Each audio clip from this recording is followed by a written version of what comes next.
Violation of the first clause of the Memorandum of Understanding by the Zionist enemy in Lebanon. The Israeli army launched an attack and targeted the city of Nabata with 2 airstrikes. There is no doubt that what is happening in Lebanon is either a test for the negotiations. Israeli forces attack every day, and every day several people are killed. For the umpteenth time, officials of the Zionist regime have emphasized that they do not intend to abide by the Iran-US Memorandum of Understanding.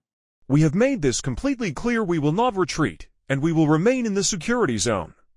The President of the United States, contrary to the first clause of the memorandum, continues his threats.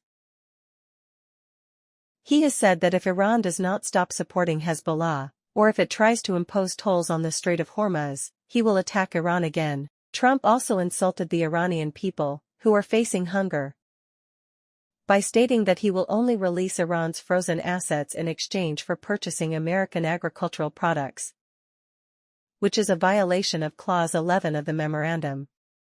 We're finding a new market, and that's the beautiful country of Iran. They're having a tough time with food supplies. We're going to take some of their money and sell them our own wheat, soybeans, and corn. Clause 11 of the memorandum clearly specifies that the destination of Iran's frozen assets is to be determined by the Central Bank of Iran. Iran says that the U.S. Secretary of State is trying to secure cooperation from Persian Gulf countries in order to prevent Iran's conditions in the memorandum from being implemented.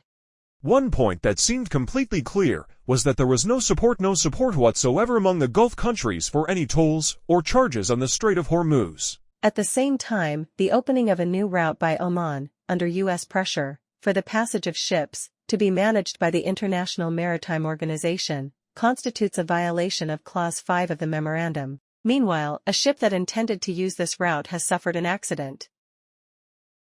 A ship that was attempting to transit the Strait of Hormuz near the Oman coast experienced an incident, causing the International Maritime Organization to suspend its operations in the region.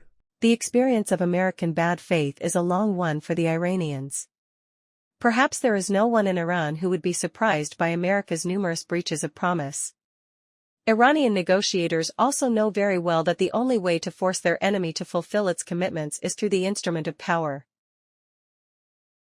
The Speaker of Parliament and the head of Iran's negotiating team says, "This same Trump in 2016, 2017 tore up an official resolution in front of everyone. So he is simply not trustworthy. We saw with our own eyes, in front of the world, how he tore up the so-called JCPOA. The most important thing we trust in is our own strength. We must be strong ourselves. Iran must be strong." Among these instruments of power, the Strait of Hormuz is the most important, a sharp blade that U.S. officials are now trying to dull by pressuring Oman. Sovereignty over the Strait of Hormuz guarantees the implementation of all commitments under the memorandum, and the enemy knows this very well. Iran can mine the strait again at any moment, and it has realized what a powerful lever it possesses. Iranians say, negotiating with an enemy is different from other negotiations. Against an enemy, retreat means the enemy's advance, and that advance has no stopping point.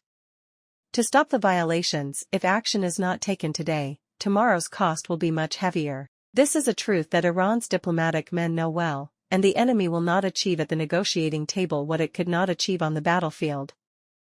Join us for deeper insights into the realities of the world.